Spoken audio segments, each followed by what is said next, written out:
दीक्षा को इरिटेशन होने लगता है क्योंकि इतनी भारी ज्वेलरी उसने आज तक नहीं पहनी होती। वह अपने भारी लहंगे को संभालते हुए ड्रेसिंग मिरर के पास जाती है और एक एक करके सारी ज्वेलरी को उतारने लगती है। अब उसके मांग पर आदित्य के नाम का सिंदूर और गले में मंगलसूत्र होता है। वह अपने सिर का दुपट्टा भी निकाल देती है और बन के फूलों को भी आहिस्ते आहिस्ते निकाल देती है। फिर वह एकटक आईने में अपने आप को देखने लगती है। उसे तो अभी भी यकीन नहीं हो रहा होता कि वह अब किसी की बीवी बन चुकी है। वह कमरे की बड़ी सी खिड़की के पास जाती है और चांद को निहारने लगती है। वह मायूस होकर नम आंखों लिए खुद से कहती है, मम्मी पापा ये मैं कहाँ आ गई। मुझे आप लोगों की बहुत याद आ रही है।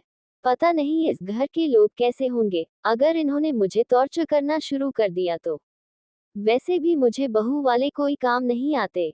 ये कहते कहते वह लगभग रोने लगती है, प्लीज मुझे घर जाना है। उद्धरण चिन्ह। ये कहते कहते उसकी आंखों से आंसू गिरने लगते हैं क्योंकि वह आज तक अपने मम्मी पापा और अपनी कृतिका दी से दूर नहीं रही थी। वह अपने आप को संभालती है और मन ही मन कहती है, रिलैक्स दीक्षा, तूने कुछ गलत नहीं किया है तो तुझे घबराने की कोई जरूरत नहीं। वैसे भी तू जबरदस्ती मंडप में नहीं बैठी थी। इस फैमिली के लोगों ने ही अपने बेटे की शादी तुझसे करवाई है। ये कहकर वह एक गहरी सांस लेती है। फिर चांद को देखते हुए वह अपने पति के बारे में सोचने लगती है, पता नहीं क्यों पर मुझे ऐसा क्यों लग रहा है कि मैंने उन्हें कहीं देखा है। फिर वह अपने दिमाग पर जोर लगाने लगती है, पर कहाँ। उद्धरण चिन्ह। वह ये सब सोच ही रही होती है कि तभी कमरे का दरवाजा खुलता है। ये और कोई नहीं आदित्य ही होता है। पर दीक्षा तो अपने ही ख्यालों में गुम होती है, इसलिए उसे एहसास ही नहीं होता कि आदित्य कमरे में आ चुका है। आदित्य उसकी तरफ देखे बिना ही क्लोजेट रूम की तरफ जाकर अपने कपड़े चेंज कर लेता है और थोड़ी देर में बाहर आ जाता है। उसकी नजर न चाहते हुए भी दीक्षा की तरफ चली जाती है। दीक्षा की गोरी पीठ बैकलेस चोली में से अच्छी तरह नजर आ रही थी। उसका रंग चांद की रोशनी पड़ने से और निखर रहा था। आदित्य उसकी तरफ बढ़ने लगता है। दीक्षा को कदमों की आहट होती है तो वह पीछे मुड़कर देखती है और सामने देखकर उसकी तो आंखें ही लगभग बाहर आ जाती है। दीक्षा का मन कर रहा था कि वह बहुत जोर से चिल्लाए, पर वह खुद को रोक लेती है। अब उसे पता चल जाता है कि उसे आदित्य क्यों देखा देखा सा लग रहा था। आदित्य को एक नजर देखकर दीक्षा को चक्कर आने लगता है, पर वह खुद को संभाल लेती है। पर अंदर से वह कितनी डरी हुई थी, ये सिर्फ वो ही जानती है। आदित्य एक नजर अपने एक्सप्रेशन लेस चेहरे के साथ दीक्षा की तरफ देखता है। दीक्षा ने अपनी सारी ज्वेलरी उतार दी थी, बस गले में मंगलसूत्र और माथे पर सिंदूर पहन रखा था, जिसमें उसका मासूम और चांद सा चेहरा बहुत दिलकश लग रहा था। उसकी इस मासूम चेहरे में कहीं न कहीं डर के भाव थे। आदित्य समझ पा रहा था कि यह डर किस लिए है। वह सोफे पर बैठ जाता है। फिर दीक्षा की तरफ देखकर उसे अपने पास आने का इशारा करता है। वह मन ही मन अपने भगवान को याद करती है, हे भगवान, प्लीज मेरी रक्षा करें, पता नहीं ये मेरे साथ क्या करने वाले हैं। दीक्षा डरी सहमी सी आदित्य के पास जाती है और उसके बगल में बैठ जाती है। वह डर के मारे आदित्य की तरफ देख भी नहीं रही थी। उसने सपने में भी नहीं सोचा था कि उस दिन होटल ब्लू बर्ड में जो आदमी एक ही शूट में किसी को मौत के घाट उतार दिया था वो उसका पति बन जाएगा। What's your name? आदित्य की एक सर्द आवाज कमरे की चुप्पी को तोड़ती है। दीक्षा राठौर। दीक्षा अपनी सहमी आवाज में जवाब देती है। आदित्य एक एनवेल दीक्षा की तरफ बढ़ा देता है। वह उसके डरे सहमे चेहरे की तरफ देखकर, खोलो इसे। उद्धरण चिन्ह। दीक्षा आहिस्ते से उसे खोलती है। उसमें एक पेपर होता है। आदित्य अपनी सर्द आवाज में उसे वह पढ़ने के लिए कहता है। दरअसल इस एनवेल्प में डिवोर्स पेपर्स होते हैं। उसे पढ़ने के बाद दीक्षा उसे अपने हाथों में ले लेती है। आदित्य अपनी कोल्ड टोन में कहना शुरू करता है, अब तक तुम्हें समझ आ गया होगा कि ये डिवोर्स पेपर्स हैं। अकॉर्डिंग टू दिस तुम्हें इस शादी में 2 साल तक रहना होगा, उसके बाद तुम इस रिश्ते से आजाद हो। आदित्य के ऐसा कहने पर दीक्षा शॉक रह गई। वह सोचने लगी कि अगर डिवोर्स ही देना था तो शादी क्यों की, पर दूसरे ही पल वह ये भी सोचने लगी कि चलो अच्छा है, 2 साल बाद मैं फिर से अपने मम्मी पापा, दी और दादी के साथ रह पाऊंगी। अपने घर दोबारा जा पाऊंगी। दीक्षा को सोचता हुआ देखकर आदित्य कहना शुरू करता है, ये शादी दादी माँ का डिसीजन है। मेरी इस शादी में कोई इंटरेस्ट नहीं है, इसलिए तुम्हें मेरी वाइफ बनने की कोई जरूरत नहीं। हम सिर्फ दुनिया के सामने पति पत्नी हैं, पर घर के अंदर हमारा कोई रिश्ता नहीं है। इन पेपर्स पर साइन कर दो। डिवोर्स के बदले में तुम्हें जितने पैसे, जितनी प्रॉपर्टी चाहिए, तुम्हें वो सब मिल जाएंगे। पर ध्यान रहे, इस डिवोर्स के बारे में दादी माँ या घर के किसी भी मेंबर को कानो कान खबर नहीं होनी चाहिए। फिर दीक्षा की तरफ एक डेविल लुक देकर, वरना तुम अच्छी तरह जानती हो कि मैं क्या कर सकता हूँ। आदित्य का इतना कहना था कि दीक्षा को होटल ब्लूबर्ड का वह नजारा याद आने लगता है, जहां गलती से उसने आदित्य का डेविल रूप देख लिया था। वह एक बार फिर से कांप जाती है। वह अपने डायरेक्ट सहमे चेहरे के साथ हाँ में सिर हिलाती है। फिर डिवोर्स पेपर्स पर साइन कर देती है और उसे आदित्य की तरफ बढ़ाते हुए कहती है, मुझे कुछ नहीं चाहिए। आदित्य दीक्षा के मासूम चेहरे की तरफ देखने लगता है। उसे उम्मीद नहीं थी कि वह इतनी आसानी से इन पेपर्स पर साइन कर देगी और उसे दीक्षा से ऐसे जवाब की भी बिल्कुल उम्मीद नहीं थी। वह अपनी नजरें नीची किए हुए कहती है, मुझे वॉशरूम जाना है। ये कहकर वह अपने भारी लहंगे को संभालते हुए वॉशरूम की तरफ जाने लगती है। आदित्य तो बस उसे देखता ही रह जाता है। आदित्य एक गहरी सांस लेता है और मन ही मन कहता है, क्या कहा इस लड़की ने, उसे कुछ नहीं चाहिए। क्या ये पागल है या इसे ये नहीं पता कि मैं कौन हूँ। वह ये सब सोच ही रहा होता है कि दीक्षा बाथरूम से बाहर निकलने के लिए जैसे ही होती है, उसका लहंगा दरवाजे में फंस जाता है। वह उसे निकालने की बहुत कोशिश करती है, पर वह नाकाम रहती है। लहंगे को देखकर दीक्षा मन ही मन कहती है, क्या आफत है ये। आदित्य दीक्षा को स्ट्रगल करते हुए देख रहा था। वह आहिस्ते से सोफे पर से उठकर बाथरूम की तरफ जाने लगा और उसने एक झटके में उसका लहंगा दरवाजे से निकाल दिया। वह जैसे ही वहां से जाने को हुई, तभी उसने दीवार में कुछ हिस्सा देख लिया कि वह चिल्ला उठी और आदित्य को जोर से पकड़ लिया। आदित्य को दीक्षा से उम्मीद नहीं थी कि वह ऐसा कुछ करेगी। दीक्षा की इस हरकत पर आदित्य उसे डांट कर चुप कराते हुए कहता है, अरे चुप, चिल्ला क्यों रही हो। इस पर दीक्षा छ छ छिपकली, वहां दीवार पर छिपकली है। दीक्षा अभी भी आदित्य को पकड़े हुए थी। वह दीवार की तरफ देखता है तो वहां सच में छिपकली होती है। दीक्षा अपनी आंखें कसकर बंद किए हुए आदित्य को पकड़े हुए थी। उसका मासूम सा चेहरा बहुत ही क्यूट नजर आ रहा होता है। आदित्य एक पल उसे देखता ही रह जाता है। उसका बहुत मन कर रहा था कि दीक्षा के चेहरे पर आ रहे बालों को पीछे करके उस चेहरे का दीदार करे, पर वह खुद को रोक लेता है। थोड़ी देर बाद दीक्षा आदित्य से अलग होती है। उसे खुद की हरकत पर शर्मा रही होती है। आदित्य बिना किसी भाव के उसके चेहरे को देखता है, फिर बेड में सोने चला जाता है। दीक्षा बुत बनकर थोड़ी देर यूं ही खड़ी रहती है, फिर बेड के दूसरी तरफ आकर बिल्कुल कोने में सिमट कर सो जाती है। वैसे तो आदित्य का बेड बहुत बड़ा था, पर दोनों बेड के किनारों में सोए हुए थे। बीच में इतनी जगह थी कि और 5 आराम से सो सकते थे। भारी लहंगे की वजह से दीक्षा को इरिटेशन होने लगा था, जिसकी वजह से उसे नींद भी नहीं आ रही थी। वह मन ही मन अपनी किस्मत को कोसते में लगी हुई थी। पूरी दुनिया में तुझे यही मिला था शादी करने के लिए। इससे अच्छा तो मैं बुआ जी के बेटे से ही शादी कर लेती। हाँ, दिखने में चंपुक सा है, पर रोज रोज ऐसे डरावने नजारे देखने से तो बच जाती। हे भगवान, अब गलती से भी इनकी दादी माँ को हमारे डिवोर्स कॉन्ट्रैक्ट के बारे में पता नहीं चलनी चाहिए, नहीं तो मैं अपने मम्मी पापा से सीधा ऊपर ही मिल पाऊंगी। पता नहीं 2 साल में इन्हें कैसे झेल पाऊंगी। इन्हें आंख उठाकर देखने में ही मेरी हालत खराब हो जाती है। फिर कुछ सोचकर वह फिर से मन ही मन कहना शुरू कर देती है, चलो एक तरह से अच्छा ही हुआ कि इन्होंने खुद ही क्लियर कर दिया कि हमें पति पत्नी की तरह रहने की कोई जरूरत नहीं है। मैंने तो सुन रखा है कि ये अमीरजादे लड़कियों के साथ अपनी सारी हसरतें पूरी करके उन्हें अपनी जिंदगी से निकाल फेंकते हैं। पर इनकी बातें सुनकर लगता है कि मुझे इस मामले में इनसे डरने की कोई जरूरत नहीं है। अब पता नहीं कल का दिन कैसा रहने वाला है। ये कहकर वह अपनी तरफ पीट करके सो रहे आदित्य की तरफ देखती है। आदित्य, जिसकी आंखों में नींद नहीं थी, वह दीक्षा के बारे में ही सोचे जा रहा था। जैसे ही उसे अपने ऊपर किसी की नजर महसूस होती है तो वह मुड़कर देखता है। दीक्षा झट से अपना मुंह दूसरी तरफ कर लेती है।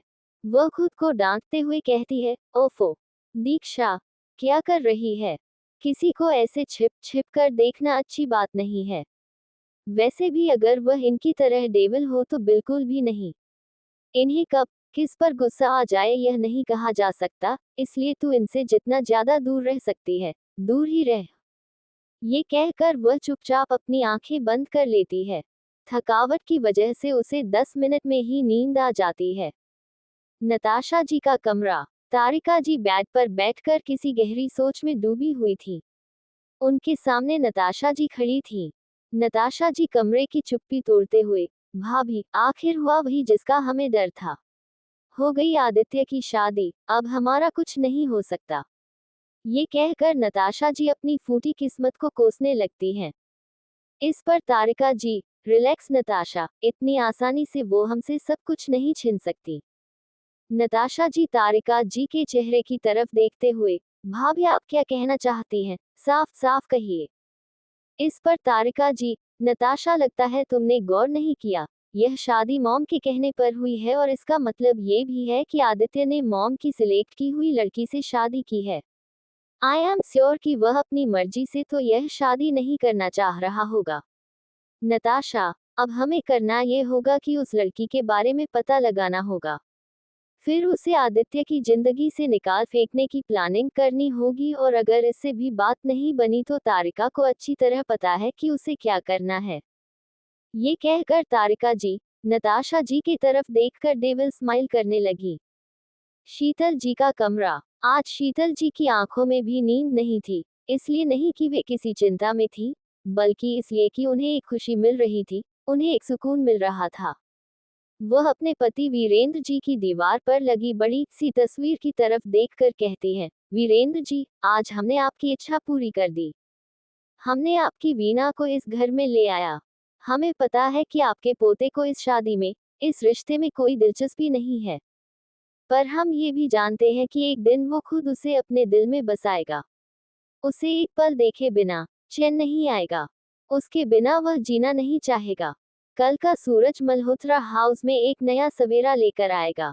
कई चेहरों को इन दोनों का पति पत्नी का रिश्ता रास नहीं आएगा। वे इनके रिश्ते को तोड़ने की भी कोशिश करेंगे, पर हम चाहते हैं कि वे दोनों एक दूसरे के जीवन साथी बनकर एक दूसरे का साथ निभाएं, एक दूसरे का हाथ थामें। हमें पूरा विश्वास है कि ये एक दिन होकर रहेगा। राठौर हाउस। दीपक जी और कीर्ति जी अपनी नम आंखों के साथ अपने घर पहुंच गए। घर पहुंचते ही कृतिका, जो कि अपनी प्यारी बहन दीक्षा का बेसब्री से इंतजार कर रही होती है, वह अपने मम्मी पापा के साथ दीक्षा को न देखकर परेशान हो जाती है। वह दीपक जी की तरफ देखकर बोली, पापा, दीक्षा कहाँ रह गई? उद्धरण चिन्ह। पर दीपक जी के पास इस सवाल का कोई जवाब नहीं होता है। दीपक जी को यूं चुप और मायूस देखकर कृतिका की टेंशन बढ़ने लगती है। वह दीपक जी के दोनों बाहों को पकड़कर बोली, पापा, आप कुछ बोलते क्यों नहीं? फिर कीर्ति जी के पास जाकर बोली, मम्मी, आप भी तो दीक्षा के साथ थी न? पर कीर्ति जी भी क्या बोलती। उन्हें यूं बुत बनकर खड़ा देख दीक्षा और कृतिका की दादी शांति जी दोनों के पास आई। वे अपनी शांत आवाज में बोली, दीपक बेटा, सब ठीक है न? और दीक्षा कहाँ है? तुम दोनों के साथ आई नहीं वो? शांति जी की बातें सुनकर कीर्ति जी के सब्र का बांध टूट गया। उनकी आंखों का आंसू, जो अब तक उन्होंने बहुत मुश्किल से रोक रखा था, वह बह गया। वह फूट फूट कर रोने लगी। उन्हें यूं रोता देख दीपक जी उनके कंधों को पकड़कर उन्हें संभालने लगे। कृतिका और शांति जी ये देखकर और टेंशन में आ गईं। दीपक जी ने उन्हें सोफे पर बिठाया, एक गिलास पानी पिलाया, तब जाकर कीर्ति जी थोड़ी शांत हो गईं। कृतिका और शांति जी भी सोफे पर बैठ गए। शांति जी दीपक जी की तरफ देखकर फिक्र भरे टोन में, बेटा, तुम दोनों बताओगे कि आखिर बात क्या है? मुझे बहुत चिंता हो रही है। उद्धरण चिन्ह। दीपक जी एक गहरी सांस लेते हुए बोले, माँ, हमारी दीक्षा की शादी हो गई। शांति जी और कृतिका को इस बात की बिल्कुल उम्मीद नहीं थी। कृतिका शॉक्ड होकर बोली, क्या? लेकिन कब, कहाँ और किसके साथ? उद्धरण चिन्ह। कृतिका और शांति जी का ऐसा रिएक्शन स्वाभाविक था। दीपक जी और कीर्ति जी ने भी यह उम्मीद नहीं की थी कि उस शादी के मंडप में खुद उनकी बेटी दुल्हन बनने वाली है। दीपक जी शुरू से लेकर आखिरी तक सारी बातें कृतिका और शांति जी को बता देते हैं। दीपक जी अपनी बातों में एक बेबसी का भाव लेकर बोले, माँ, हम दोनों ने यह शादी रोकने की बहुत कोशिश की, पर उनकी ताकत के आगे हम कमजोर पड़ गए। पर मल्होत्रा फैमिली की मालकिन शीतल जी ने हमें वादा किया है कि अब दीक्षा की सुख दुख की जिम्मेदारी उनकी है। मुझे आशा है कि वे लोग दीक्षा का बहुत अच्छे से ख्याल रखेंगे। उद्धरण चिन्ह। शांति जी जो बड़े ध्यान से दीपक जी की बातें सुनने में लगी थी, दीपक जी के कंधे पर हाथ रखकर बोली, बेटा, तुम दोनों इसमें खुद को दोष मत दो। मैं जानती हूँ कि दीक्षा की शादी हमारी मर्जी से नहीं हुई है। शायद उसकी किस्मत में यही लिखा हो, आखिर जोड़ियां तो ऊपर वाला ही बनाता है। उद्धरण चिन्ह। इस पर दीपक जी बोले, माँ, मैं आपकी बातें समझ रहा हूँ, पर मुझे ये बात खाई जा रही है कि हमारी फूल सी बच्ची, जो अभी ठीक से बड़ी भी नहीं हुई है, उसे अचानक एक बहू की जिम्मेदारी मिल जाएगी, वो भी मल्होत्रा खानदान जैसे बड़े परिवार की बहू की जिम्मेदारी, तो उस पर क्या बीतेगी। हम सभी जानते हैं कि उसे बहू शब्द का मतलब भी ठीक से नहीं पता। उद्धरण चिन्ह। कीर्ति जी जो अब तक चुप बैठी थी, अपने आंखों में आंसू लिए हुए बोली, दीपक जी, मेरी दीक्षा ठीक तो होगी ना? मैं जानती हूँ वो अपने मम्मी पापा, अपनी कृतिका दी और दादी को बहुत मिस कर रही होगी। प्लीज मुझे एक बार मेरी बच्ची का चेहरा देखना है। उद्धरण चिन्ह। कीर्ति जी इतनी डेस्परेट होकर बोल रही थी कि उनकी बातें सुनकर किसी की भी आंखों में आंसू आ जाएं। दीपक जी उन्हें संभालते हुए बोले, कीर्ति, संभालो खुद को। अगर तुम ऐसी रहोगी तो हमारी बच्ची वहां खुद को कैसे संभालेगी? मुझे पूरा यकीन है, हमारी बच्ची हमें मिस जरूर कर रही होगी, पर वह बिल्कुल ठीक होगी। उद्धरण चिन्ह। कृतिका अपनी आंखों में आंसू लेकर बोली, मेरी दीक्षा, उसे तो ठीक से चाय बनाना भी नहीं आता। मेरी छोटी बच्ची, पता नहीं कल का सवेरा उसके लिए क्या रंग लाएगा। मैं भगवान से यही प्रार्थना करूंगी कि वे उसकी मैरिड लाइफ में खुशियां भर दें। उद्धरण चिन्ह। शांति जी कृतिका के हाथों में अपना हाथ रखकर उसे दिलासा देती हैं, क्योंकि अब वे इस फैक्ट को इनकार नहीं कर सकती थी कि दीक्षा की अब शादी हो चुकी है। अगली सुबह मल्होत्रा हाउस। नित्या, ईशान और मोहित रेडी होकर हॉल में ही सोफे पर बैठे होते हैं। ईशान अपनी दादी माँ को कोसते हुए बोला, क्या यार, दादी माँ ने सुबह सुबह ही नींद खराब कर दी। अब तक तो भाई और भाभी भी नहीं उठे होंगे। उद्धरण चिन्ह। इस पर नित्या ईशान की टांग खींचते हुए बोली, भाई, आप कौन सा रोज रोज सुबह जल्दी उठते हो? उद्धरण चिन्ह। नित्या के ऐसा कहने पर मोहित मुंह दबाकर हंसने लगता है।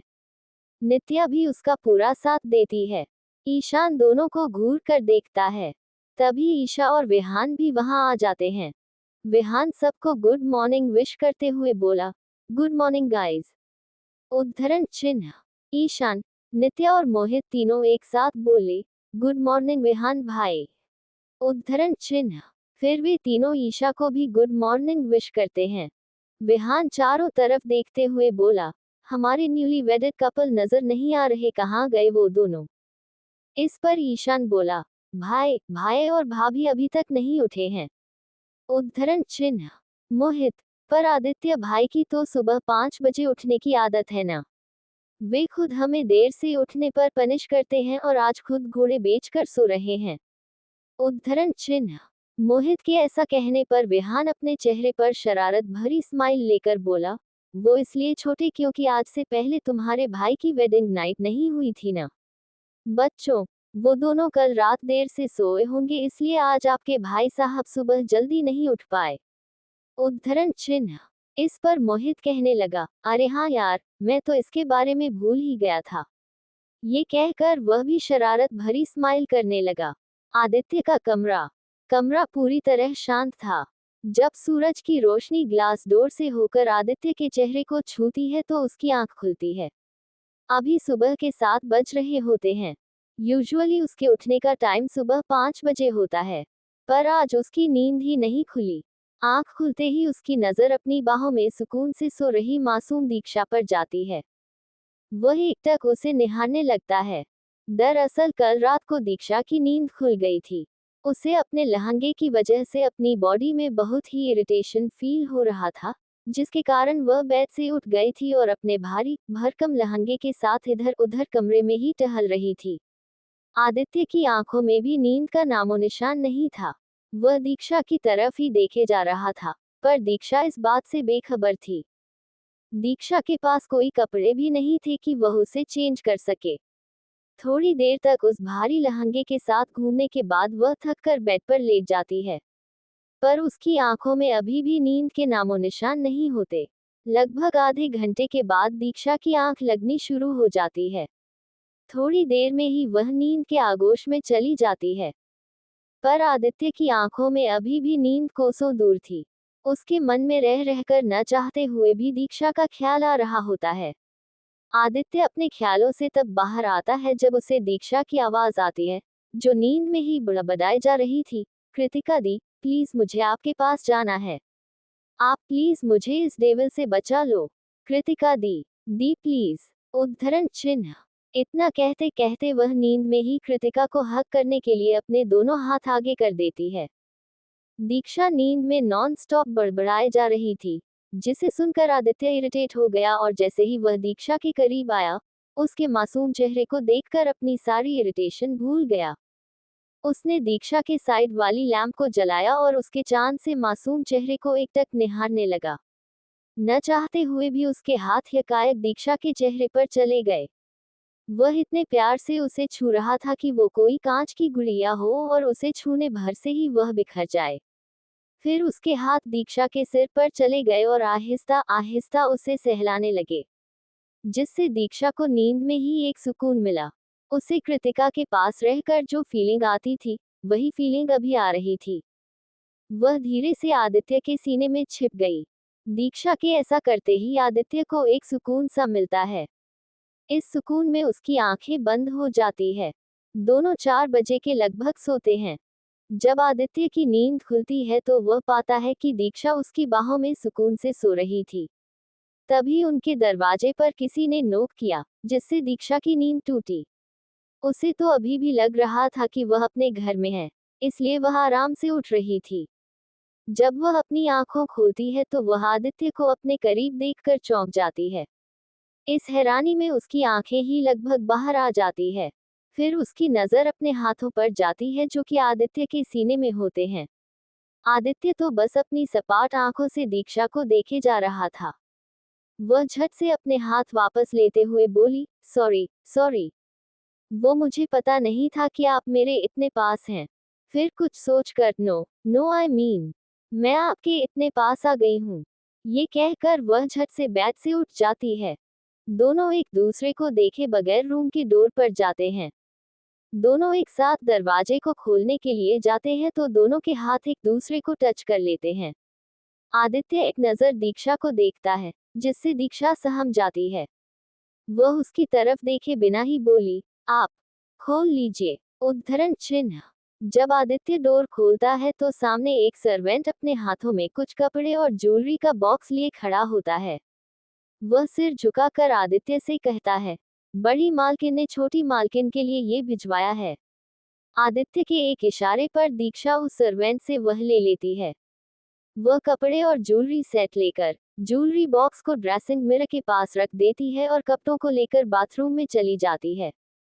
वह बाथरूम का दरवाजा अंदर से बंद करके चैन की सांस लेती है। दीक्षा बाथरूम के मिरर में अपने आप को देखकर बोली, हास डॉट। दीक्षा, क्या करती है तू यहाँ उस डेविल के साथ है। तुझे शर्म नहीं आती सुबह सुबह उसकी बाहों में उठते हुए।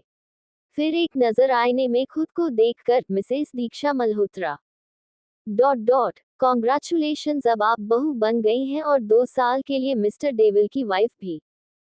फिर रोशनी को याद करके, ये सब उस कमीनी की वजह से हुआ है। रोशनी, एक बार तू मिल मुझे, फिर देख मार कर कैसे तेरा भरता बनाती हूँ मैं। एक तो मंडप छोड़कर भाग गई, चलो यहाँ तक तो ठीक भी था, पर इससे उसका मन नहीं भरा और उसने मुझे बलि का बकरा बनाकर मिस दीक्षा राठौर से मिसेस दीक्षा आदित्य मल्होत्रा बना दिया। रोशनी, आई स्वेयर, जिस दिन तू मुझे दिख गई ना, आदित्य की गन लेकर सबसे पहले तेरी खोपड़ी उड़ाऊंगी मैं। दीक्षा ये सब बोल ही रही थी कि तभी उसे लहंगे की वजह से फिर इरिटेशन होने लगती है। आह, क्या आफत है ये, अब ये उतरेगा कैसे, ये कहकर वह अपने लहंगे को उतारने की कोशिश करने लगी। बड़ी मशक्कत के बाद वह अपने कपड़े उतारने में कामयाब होती है। शॉवर लेने के बाद जब वह शीतल जी के भिजवाए कपड़ों को देखती है तो उसका माथा ठनक जाता है। वह मन ही मन फिर से बोली, ग्रेट, बस इसी की कमी थी, साड़ी। दीक्षा ने तो जैसे साड़ी पहनने में मास्टरी हासिल की है। उद्धरण चिन्ह। वह सोचने लगी कि अब इसे कैसे पहना जाए, क्योंकि उसे साड़ी पहननी तो आती नहीं थी। तभी उसे कुछ याद आया, अरे हाँ, मैं ये कैसे भूल सकती हूँ। उद्धरण चिन्ह। उसे ध्यान आया कि वह अपना मोबाइल तो लाए ही है। वह उसमें साड़ी ट्यूटोरियल लगाकर साड़ी पहनने सीखने लगी। उसने ब्लाउज और पेटीकोट पहले ही पहन रखा था, पर ब्लाउज की डोरियों को बांधने में वह कामयाब नहीं रही, इसलिए इरिटेट होकर उसने ऐसे ही उसे छोड़ दिया। थोड़ी देर तक मशक्कत करने के बाद उसने साड़ी पहन ली। फिर बाथरूम से बाहर आई तो आदित्य ऑफिस जाने के लिए बिल्कुल रेडी हो चुका था। दीक्षा ने एक नजर आदित्य की तरफ देखी। जैसे ही दोनों की नजरें टकराई दीक्षा फटाक से दूसरी तरफ देखने लगी। वह मिरर के सामने खड़ी होकर अपने आप को ऊपर से लेकर नीचे तक देखने लगी। वह इस लाल कलर की साड़ी में बेहद खूबसूरत लग रही थी। नहाने वक्त उसने मंगलसूत्र उतार दिए थे, इसलिए वह उसे ही पहनने की कोशिश करने लगी, पर बहुत कोशिशों के बावजूद भी वह उसे लगा नहीं पाई। आदित्य बड़ी देर से उसे नोटिस कर रहा था। वह उसकी हरकतें देखकर उसके पास गया। दीक्षा इस साड़ी में बहुत सुंदर लग रही थी। आदित्य भी उसे देखने से खुद को रोक नहीं पाया। आदित्य को अपने पास आता देख दीक्षा चुपचाप मिरर के सामने खड़ी हो गई। उसने दीक्षा के हाथों से मंगलसूत्र लिया और बिना किसी भाव के दीक्षा के बालों को एक साइड करने लगा। इससे आदित्य का हाथ दीक्षा की खुली पीठ पर टच हो गई। उसने हिम्मत करके आईने में आदित्य के भावहीन चेहरे को देखने लगी। उसने दीक्षा को मंगलसूत्र पहना दिया और ब्लाउज की डोरियां भी बांध दी। ये करके वह चुपचाप कमरे से बाहर आ गया। दीक्षा तो आदित्य के इस जेस्चर से हैरान ही रह गई। उसने आईने में एक बार खुद को देखा, माथे पर सिंदूर लगाया। सिंदूर लगाते ही उसे एहसास हो गया कि अब उस पर एक बहू की जिम्मेदारी आने वाली है। सिंदूर लगाने के बाद शीतल जी के भिजवाए बैंगल्स पहने, गले में कुंदन का एक हार और कानों में उसी हार की मैचिंग इयरिंग्स पहन ली। उसने अपने बालों को कोम किया और आईने में एकटक खुद को देखने लगी। अपने आप को देखते हुए अचानक उसकी आंखों में आंसू आ गए। उसने खुद को संभालते हुए कहा, रिलैक्स दीक्षा, सब ठीक है। तूने कॉलेज में बड़े बड़े प्रोजेक्ट्स किए हैं और तू इसे भी कर लेगी, सो डोंट वरी। उद्धरण चिन्ह। ये कहकर वह कमरे से बाहर आकर नीचे जाने लगी। नीचे हॉल में शीतल जी सोफे पर बैठकर न्यूज़पेपर पढ़ रही थी। नित्या, मोहित और ईशान बातें करने में लगे हुए थे। ईशा और विहान भी उनको ज्वाइन करने के लिए आ गए थे। आदित्य जैसे ही ऑफिस जाने के लिए रेडी हुआ, विहान उसे रोकते हुए बोला, भाई आज भी तुझे ऑफिस जाने की जल्दी है, कल ही तो तेरी शादी हुई है मेरे यार। विहान के ऐसा कहने पर आदित्य उसे घूरकर देखने लगा। इतने में ही दीक्षा सीढ़ियों से होते हुए नीचे आ चुकी थी।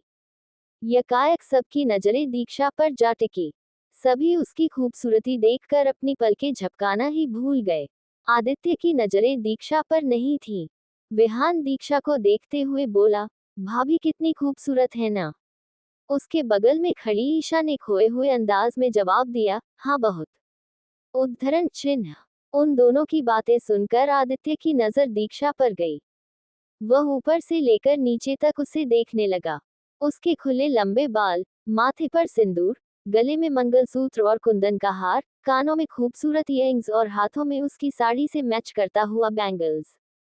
इस लाल साड़ी में वह बेहद खूबसूरत लग रही थी।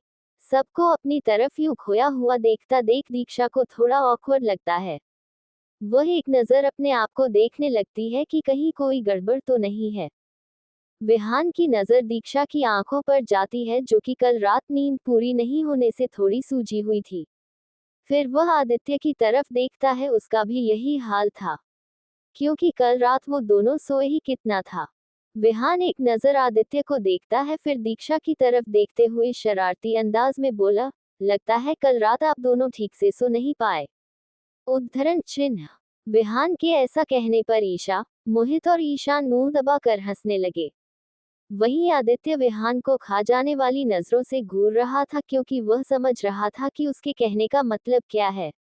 दीक्षा भी विहान के ऐसा कहने पर थोड़ी ऑकवर्ड सी हो जाती है।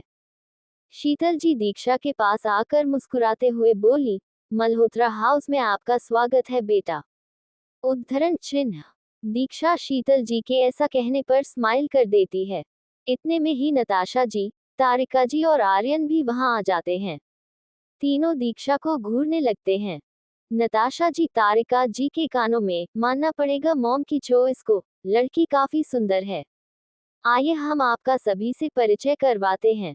सबसे पहले हम खुद से शुरुआत करते हैं। दीक्षा बेटा, हम हैं आपकी और आदित्य की दादी माँ।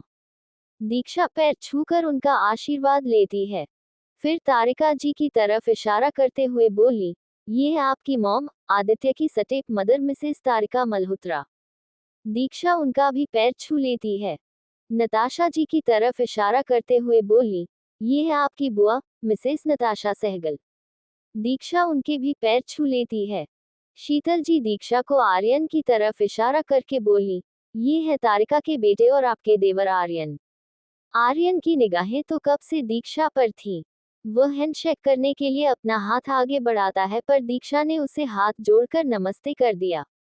इससे आर्यन को भी न चाहते हुए उसे नमस्ते करना पड़ा। ईशान शीतल जी को टोकते हुए बोला, दादी माँ, अब हम खुद ही भाभी को हम सब से इंट्रोड्यूस करा देंगे। उद्धरण चिन्ह। शीतल जी मुस्कुराते हुए बोली, ठीक है बेटा।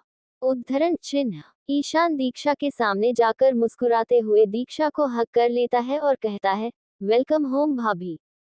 उद्धरण चिन्ह। दीक्षा भी मुस्कुराते हुए ईशान को थैंक यू कहती है।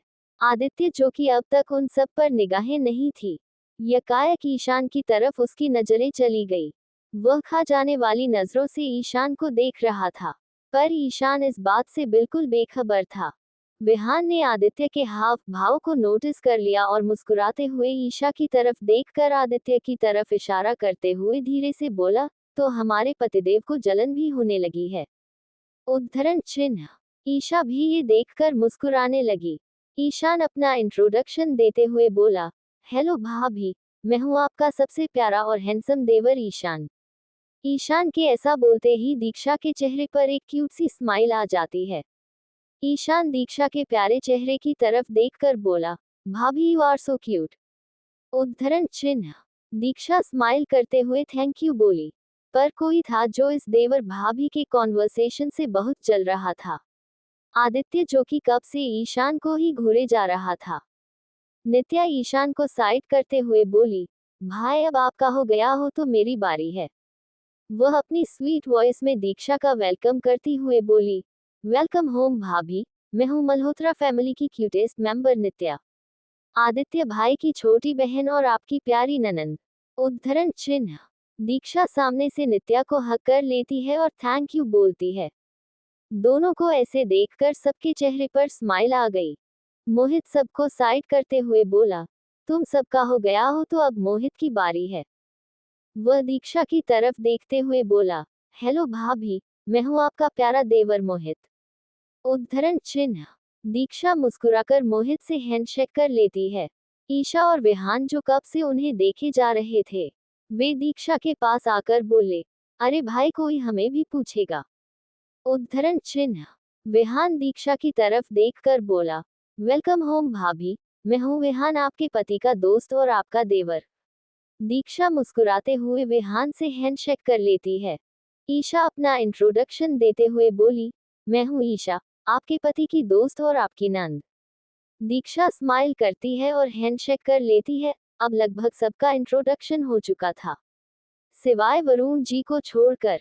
इंट्रोडक्शन खत्म होते ही सवेंस डाइनिंग टेबल पर ब्रेकफास्ट सर्व करने लग जाते हैं। सभी वहां अपनी अपनी चेयर पर बैठ जाते हैं। दीक्षा को समझ नहीं आ रहा होता कि वह कहाँ बैठे। दीक्षा को कंफ्यूज्ड देखकर शीतल जी बोली, बेटा आप वहां बैठ जाए। शीतल जी ने यह आदित्य की बगल वाली चेयर की तरफ इशारा करते हुए कहा। दीक्षा चुपचाप वहां जाकर बैठ गई। सभी ब्रेकफास्ट करने लगे। दीक्षा को तो कल रात से ही जोरों से भूख लगी थी, पर वह यहाँ किसी को जानती भी नहीं थी कि किसी को कहकर खाना ऑर्डर कर सके। ब्रेकफास्ट करने के बाद उसके पेट को शांति मिल गई। ब्रेकफास्ट के बाद आदित्य अपने ऑफिस के लिए निकल गया। शीतल जी दीक्षा को अपने पास बुलाकर बोली, दीक्षा बेटा आज इस घर में आपका पहला दिन है। हम आपके हाथों का टेस्ट जानना चाहते हैं। आज आपको अपनी पहली रसोई बनानी है, तो क्या आप इसके लिए तैयार हैं? उद्धरण चिन्ह। दीक्षा शीतल जी की तरफ देखने लगी। दीक्षा की हालत देखकर नताशा जी धीरे से तारिका जी के कानों में बोली, भाभी आपको क्या लगता है इस लड़की को कुकिंग आती होगी? उद्धरण चिन्ह। इस पर नताशा जी सामने देखते हुए बोली, 100% नॉट। उद्धरण चिन्ह। दीक्षा अपनी धीमी आवाज में बोली, एक्चुअली दादी माँ मुझे कुकिंग नहीं आती। ये कहकर वह अपना सिर झुका लेती है, जैसे कि अभी अभी उसने कोई बड़ी गलती कर दी हो। ये देखकर शीतल जी के चेहरे पर एक स्माइल आ जाती है। वह दीक्षा के सिर पर प्यार से हाथ फेरते हुए बोली, रिलैक्स बेटा, आप यूं मायूस मत होइए। उद्धरण चिन्ह। ईशान, नित्या, मोहित, विहान और ईशा भी दीक्षा और शीतल जी की बातें सुनने में लगे थे। विहान की तरफ देखते हुए बोला, रिलैक्स भाभी, आपको कुकिंग नहीं आती तो क्या हुआ, हम सब हैं ना आपकी हेल्प करने के लिए, क्यों गाइस? ईशान चाहते हुए बोला, हाँ बिल्कुल भाई। उद्धरण चिन्ह। उन सबको देखकर दीक्षा के मायूस चेहरे पर एक स्माइल आ गई। शीतल जी दीक्षा की तरफ देखते हुए बोली, लीजिए बेटा, अब आपकी प्रॉब्लम सॉल्व हो गई। अब आप जाए और अपनी पहली रसोई की तैयारी कीजिए। उद्धरण चिन्ह। दीक्षा हाँ में सिर हिलाती है और नित्या उसे किचन की तरफ ले जाती है। बाकी सब भी उनके पीछे पीछे जाने लगते हैं। किचन में जाकर विहान बोला, तो बताए भाभी आप कौन सी डिश बनाना पसंद करेगी? उद्धरण चिन्ह। दीक्षा के जवाब देने से पहले ही मोहित बीच में बोल पड़ा, ओफो भाई, भाभी ने कहा न कि उन्हें कुकिंग नहीं आती, तो उन्हें डिशेस के बारे में कैसे पता होगा? उद्धरण चिन्ह। विहान, हम चिंता की कोई बात नहीं, मैं हूं ना, मैं इनके सामने ऑप्शंस रख देता हूं। उद्धरण चिन्ह। ये कहकर वह दीक्षा को ऑप्शंस गिनाते हुए बोला, खीर, गुलाब जामुन, रसगुल्ला, बेसन लड्डू, रसमलाई, कलाकंद, जलेबी, सूजी हलवा। विहान आगे भी बोलने वाला था पर ईशान उसे टोकते हुए बोला, विहान भाई, रेस्टोरेंट नहीं खोलनी, बस पहली रसोई बनानी, ओके? उद्धरण चिन्ह। ईशान के ऐसा कहते ही सब खिलखिलाकर हंस पड़ते हैं। विहान का मुंह बन जाता है। वह दीक्षा की तरफ देखकर बच्चों की तरह कहता है, भाभी मैं तो आपको ऑप्शंस दे रहा था। उद्धरण चिन्ह। दीक्षा विहान को अप्रिशिएट करते हुए बोली, आपने बहुत ही अच्छी अच्छी डिशेस के आइडियाज दिए, क्यों ना हम गाजर का हलवा ट्राई करें? उद्धरण चिन्ह। दीक्षा के ऐसा कहते ही विहान और ईशा एक दूसरे की तरफ देखकर मुस्कुराने लगे। विहान स्माइल करते हुए दीक्षा की तरफ देखकर बोला, गाजर का हलवा, अरे वाह भाभी आप एक ही दिन में आदित्य को कितना समझ गई हैं। गाजर का हलवा आपके पतिदेव का फेवरेट है।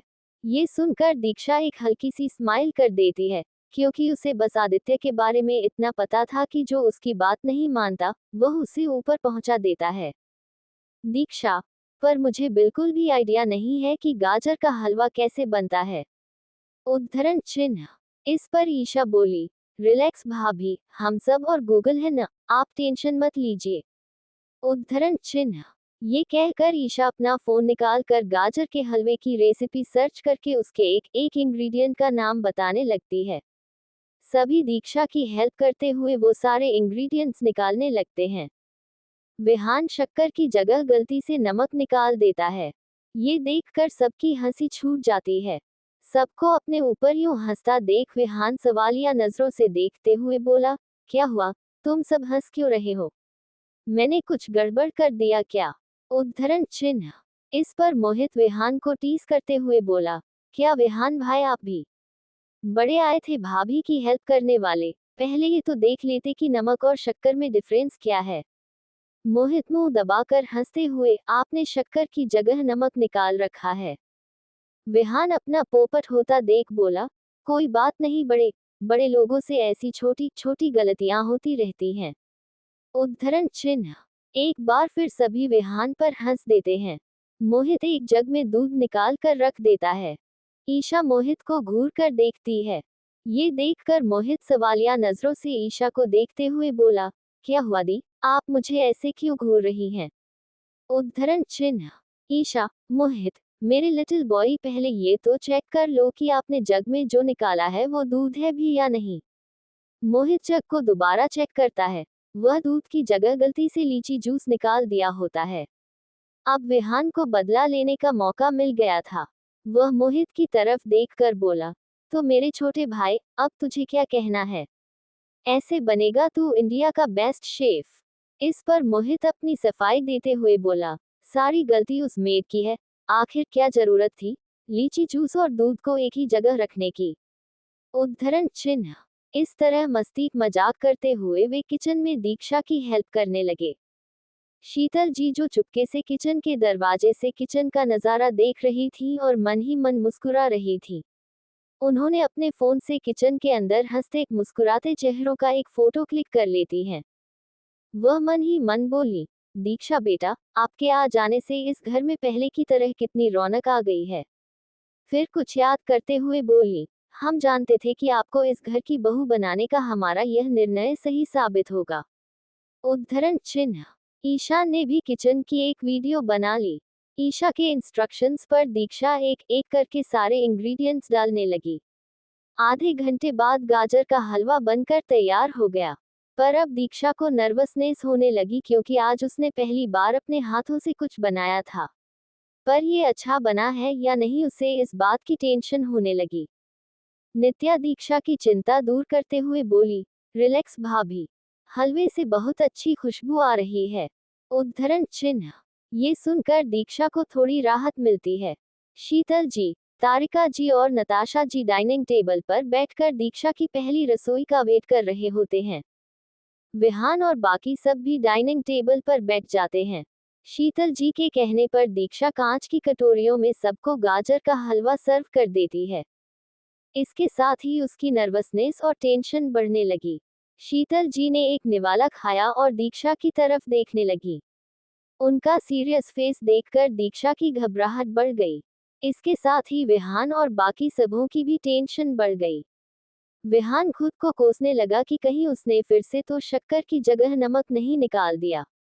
अगर ऐसा हुआ तो ईशा और बाकी सब उसे नहीं छोड़ने वाले। वे सभी अपने अपने दिमाग के घोड़े को दौड़ाने लगे कि क्या उन्होंने दीक्षा को सही रेसिपी तो बताई थी। शीतल जी दीक्षा को अपने पास बुलाते हुए बोली, दीक्षा यहाँ आइए। उद्धरण चिन्ह। दीक्षा शीतल जी के पास आकर चुपचाप खड़ी हो गई। शीतल जी ने सबको हलवा खाने के लिए कहा। खाने के बाद ईशान और बाकी लोगों के फेस पर भी एक सीरियसनेस आ गई। दीक्षा ने एक नजर ईशान की तरफ आस भरी नजरों से देखा, जिसके जवाब में ईशान ने नमे सिर हिला दिया। ये देखकर दीक्षा लगभग डर गई। शीतल जी, दीक्षा ये आपने पहली बार कुछ बनाया था? जिसके जवाब में दीक्षा धीरे से बोली, जी दादी माँ। उद्धरण चिन्ह। दीक्षा को ऐसे देखकर शीतल जी बड़े प्यार से उसके सिर को सहलाने लगी। इसके साथ ही ईशा, विहान, नित्या, मोहित और ईशान के चेहरे पर भी बड़ी सी स्माइल आ गई। शीतल जी दीक्षा का घबराहट दूर करते हुए बोली, आप दोनों को कैसा लगा अपनी बहू की पहली रसोई का स्वाद? उद्धरण चिन्ह। नताशा जी, इट्स रियली टेस्टी मॉम। उद्धरण चिन्ह। तारिका जी, हलवा बहुत टेस्टी बना है दीक्षा बेटा। उद्धरण चिन्ह। दीक्षा तारिका जी की तरफ देखकर बोली, थैंक यू आंटी। दीक्षा के ऐसा कहने पर शीतल जी उसकी तरफ देखकर मुस्कुराई और कहा, मॉम। उद्धरण चिन्ह। दीक्षा अपने आप को करेक्ट करते हुए बोली, sorry, I mean thank you mom. उद्धरण चिन्ह। तारिका जी अपने चेहरे पर जबरदस्ती की स्माइल लाकर बोली, योर वेलकम बेटा। शीतल जी नित्या को अपने पास बुलाकर अपने कमरे से कुछ लाने के लिए कहती हैं। 10 मिनट के अंदर नित्या एक बड़ी सी ज्वेलरी बॉक्स लेकर आ जाती है। शीतल जी नित्या के हाथों से वह बॉक्स लेकर उसे खोलती हैं। दीक्षा की तो आंखें खुली की खुली रह जाती है, क्योंकि यह एक बड़ा सा चमचमाता डायमंड नेकलेस होता है, जिसमें बड़ी बड़ी इयरिंग्स भी होती हैं। इसे देखकर इसकी कीमत का अंदाजा लगाया जा सकता था। तारिका जी और नताशा जी की आंखें तो उस बेशकीमती हार पर टिक जाती है। नताशा जी धीरे से तारिका जी के कानों में, भाभी इस हार की कीमत तो करोड़ों में होगी। उद्धरण चिन्ह। शीतल जी दीक्षा की तरफ देखकर मुस्कुराते हुए बोली, बेटा ये आपकी पहली रसोई का तोहफा है।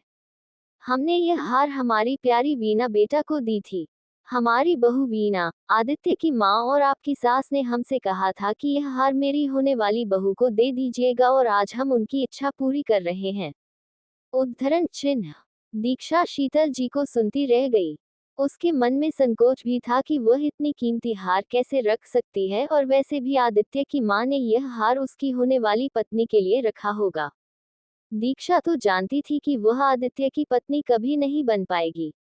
इस हिसाब से वह मन ही मन सोचने लगी कि मैं यह हार कैसे रख सकती हूँ। मेरा इस पर कोई हक नहीं, बल्कि आदित्य की पत्नी का है। दीक्षा को यूं सोच में गुम देखकर शीतल जी बोली, दीक्षा बेटा, आप कहाँ खो गई? क्या आपको ये हार पसंद नहीं आया? उद्धरण चिन्ह। इस पर दीक्षा शीतल जी की बात काटते हुए बोली, अरे नहीं नहीं दादी माँ, ये आप कैसी बातें कर रही हैं? ये हार बहुत ज्यादा सुंदर है। सच कहूँ तो इतना खूबसूरत हार मैंने आज तक नहीं देखा। क्योंकि यह एक माँ का तोहफा है, इसलिए मुझे नहीं लगता कि इतनी खूबसूरत चीज दुनिया में और कोई हो सकती है। उद्धरण चिन्ह। दीक्षा की बातों ने शीतल जी का दिल जीत लिया। दीक्षा अपनी बात जारी रखते हुए बोली, पर दादी माँ, मैं ये हार नहीं रख सकती। इस पर शीतल जी दीक्षा के सिर पर प्यार से हाथ फेरते हुए बोली, पर क्यों बेटे, आप इसे क्यों नहीं रख सकती? उद्धरण चिन्ह। दीक्षा सीधे जवाब देती है, दादी माँ, क्योंकि मैं अपने आप को इसके लायक नहीं मानती। मम्मी जी ने यह हार आदित्य की होने वाली पत्नी के लिए रखी है। दादी माँ सच कहूँ तो मुझे ऐसा लगता है कि न तो मैं मम्मी जी की चॉइस हूँ और न ही आदित्य की, तो मुझे नहीं लगता कि मैं इस हार के काबिल हूँ। उद्धरण चिन्ह। दीक्षा का जवाब सुनकर शीतल जी ने जवाब दिया, बेटा किसने कहा कि आप इस हार के लायक नहीं हैं? हमें पूरा विश्वास है कि हमने इस हार को सही हाथों में सौंपा है। उद्धरण चिन्ह। शीतल जी का जवाब सुनकर दीक्षा को कुछ कहते नहीं बनता और उसे वह बेशकीमती हार रखना पड़ता है। ईशान दीक्षा की तरफ देखते हुए बोला, भाभी, दादी माँ इतने प्यार से यह गिफ्ट आपको दे रही हैं, इसलिए आपको खुशी खुशी एक्सेप्ट करनी चाहिए। आप इतनी लकी हो कि आपको गिफ्ट में इतने खूबसूरत नेकलेसेस मिल रहे हैं, वरना मुझ जैसों को तो हमेशा डांट ही मिलती है। उद्धरण चिन्ह। ये कहकर वह बच्चों जैसी शक्ल बनाकर दादी माँ की तरफ देखने लगा। सभी ईशान की बातें सुनकर हंस पड़ते हैं। शीतल जी तारिका जी और नताशा जी की तरफ देखने लगती हैं। उन्हें अपनी तरफ यूं देखता देख तारिका जी धीरे से नताशा जी के कानों में बोली, नताशा, मॉम हमारी तरफ ऐसे क्यों देख रही हैं? उद्धरण चिन्ह। नताशा जी धीरे से, मुझे क्या पता भाभी। उद्धरण चिन्ह। शीतल जी नताशा जी और तारिका जी की तरफ देखते हुए, हमने तो अपना काम कर दिया, अब आप दोनों की बारी है। उद्धरण चिन्ह। दोनों अच्छी तरह समझ गए थे कि शीतल जी क्या कहना चाहती हैं, इसलिए भोलेपन का नाटक न करते हुए दोनों मजबूर होकर अपने अपने कमरे की तरफ जाने लगे। उन दोनों के फेस एक्सप्रेशन देखकर ईशा और विहान को हंसी आ गई। विहान ईशा की तरफ देखते हुए बोला, भाभी की पहली रसोई इन दोनों पर भारी पड़ने वाली है। ये सुनकर ईशा भी स्माइल कर देती है। 15 मिनट के अंदर दोनों वापस आ गईं।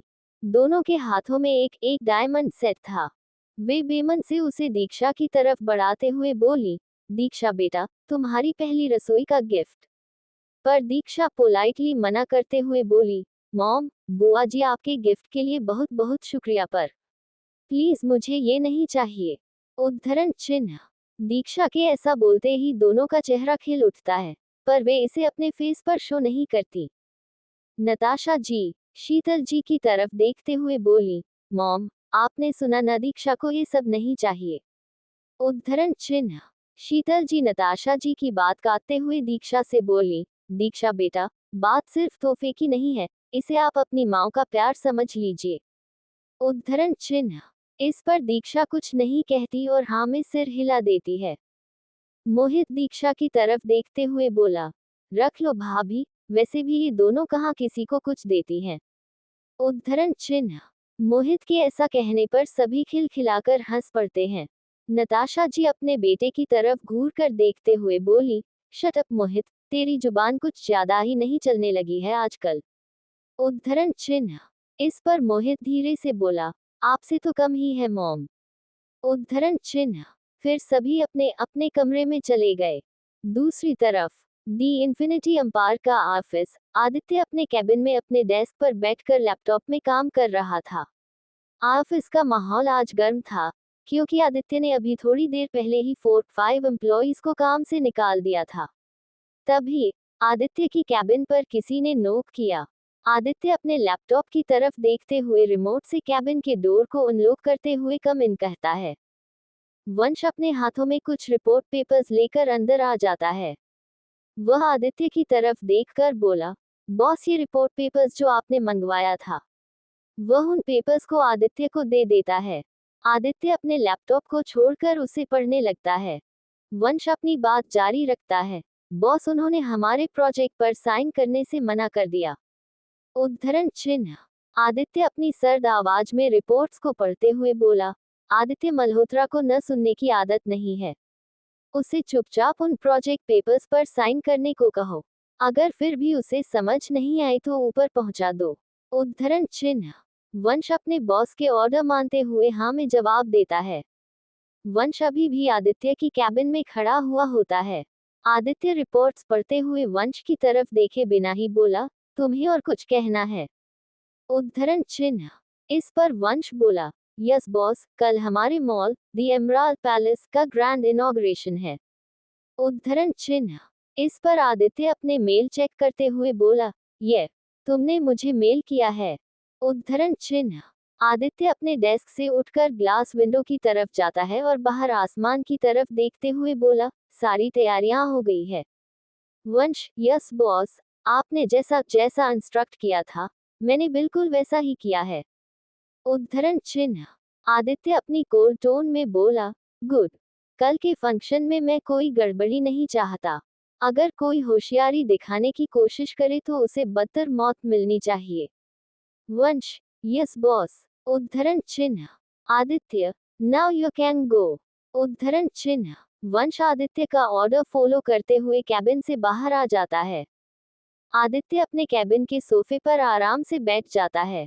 अपना मोबाइल निकालकर उसे स्क्रॉल करते हुए अपने मेल को चेक करने के लिए ऐप को जैसे ही क्लिक करता है, गलती से उसका हाथ सोशल मीडिया वाले ऐप पर क्लिक हो जाती है।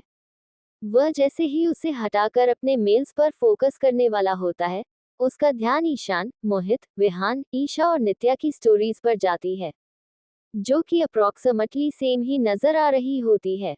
उन सब में कॉमन था तो दीक्षा का फेस। पहले तो आदित्य इसे इग्नोर करता है, फिर न चाहते हुए भी उसकी उंगली उनकी स्टोरीज पर क्लिक हो जाती है। सभी ने किचन में दीक्षा को हेल्प करते वक्त ईशान ने जो वीडियो बनाई थी, उन सब की स्टोरीज पर लगी हुई थी, जिसमें वे सभी दीक्षा को हेल्प करते हुए बड़े खुश नजर आ रहे होते हैं। सभी ने दीक्षा के साथ बहुत सारी फोटोज क्लिक की थी। लास्ट वाले फोटो में दीक्षा अपने चांद से चेहरे के साथ मुस्कुराते हुए गाजर के हलवा की कटोरी और चम्मच लिए हुए होती है। इन सब को दीक्षा के साथ देखकर पता नहीं क्यों आदित्य को जलन होने लगती है। ईशान की स्टोरी में वह एक फोटो में दीक्षा को बैक हग किए हुए उसके हाथों से गाजर का हलवा खा रहा था। ये देखकर तो जैसे आदित्य के सीने में आग सी लग जाती है। वह ईशान को खा जाने वाली नजरों से घूरता है, फिर अपने मोबाइल को टेबल पर फेंक देता है और आंखें बंद करके सोफे पर आराम से बैठ जाता है। दूसरी तरफ ईशान, मोहित और नित्या ईशान के रूम में बेड पर लेटकर अपने अपने फोन को स्क्रॉल कर रहे होते हैं। तभी अचानक ईशान सरप्राइज्ड होकर बोला, oh my God, oh my God. उद्धरण चिन्ह। ईशान का अचानक ऐसा रिएक्शन देखकर मोहित बोला, क्या हुआ ब्रो? कहीं तूने दुनिया का 8वां अजूबा तो नहीं देख लिया? इस पर ईशान बोला, दुनिया का 8वां अजूबा नहीं यार, ये तो उससे भी बड़ा अजूबा है, जिसे सुनकर तुम दोनों शॉक्ड होकर बेहोश हो जाओगे। उद्धरण चिन्ह। ईशान की ऐसी बातें सुनकर मोहित और नित्या को बहुत एक्साइटमेंट होती है ईशान की बातें सुनने की। ईशान अपनी एक्साइटमेंट से भरी आवाज में बोला, भाई, हमारे जिस बिजी आदित्य भाई को हमारी बकवास सुनने का बिल्कुल टाइम नहीं होता था, उन्होंने आज हमारी स्टोरीज देखी। Can you believe this? उद्धरण चिन्ह। इस पर मोहित शॉक्ड होकर बोला, क्या कहा तूने? मुझे तो बिल्कुल भी यकीन नहीं हो रहा। ये कहकर वह ईशान के हाथों से उसका मोबाइल छीनकर देखने लगता है तो पाता है कि ईशान बिल्कुल सच कह रहा है। उन सबके लिए ये शॉकिंग इसलिए था क्योंकि आदित्य ने आज सालों बाद ऐसा कुछ किया था। ईशान विहान को भी इस बारे में मैसेज कर देता है। कुछ ही मिनट के बाद विहान का रिप्लाई आ जाता है, क्या बात है छोटे, तूने ये न्यूज़ देकर मेरा दिल खुश कर दिया। उद्धरण चिन्ह। इस पर ईशान विहान को रिप्लाई करता है, भाई मैं तो ये देखकर सरप्राइज्ड ही हो गया। पर विहान भाई ये समझ नहीं आया कि आज भाई के साथ ये चमत्कार हुआ कैसे। उद्धरण चिन्ह। इस पर विहान ने ईशान को रिप्लाई किया, सब प्यार का जादू है छोटे, हमारे मिस्टर हस्बैंड को ये बर्दाश्त नहीं हुआ कि हम सभी अकेले अकेले उनकी प्यारी बीवी के साथ इतने अच्छे पल गुजार रहे हैं, वो भी उनके बिना। इसी जलन में उन्होंने न चाहते हुए भी हम सबकी स्टोरी चेक की होगी। इस पर ईशान मुस्कुराते हुए रिप्लाई किया, अरे हाँ यार भाई, मैंने तो इसके बारे में सोचा ही नहीं। भाई आपको नहीं लगता आदित्य भाई धीरे धीरे चेंज होने लगे हैं? उद्धरण चिन्ह। इस पर विहान का रिप्लाई आया, ये तो शुरुआत है छोटे, आगे आगे देखो होता है क्या।